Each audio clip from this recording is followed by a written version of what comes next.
বন্ধুরা, আমি কি কি রান্না করে নিয়েছি আজকে এই দেখো। আমি এখানে করেছি গরম গরম সাদা ভাত, আর এখানে সেদিনে আমি এসেছিল ওই যে লতি, সেই লতিটা রয়ে গেছে, ওটা আজকে জাল দিয়েছি পরশু দিনের। আর এখানে করেছি ডিম কষা, এই দেখো কি চালু টালু দেইনি, ডিম কষা সেম।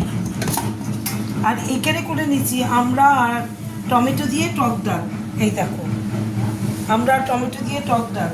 তাহলে আজকে আমার মেনুগুলো হচ্ছে গরম গরম সাদা ভাত, এই দেখো গরম গরম সাদা ভাত, এখানে পরশু দিনের লতি ওটা জাল দিয়ে নিয়েছি, ডিম কষা, এই দেখো কতগুলো ডিম করেছি, ডিম কষা আর টক ডাল।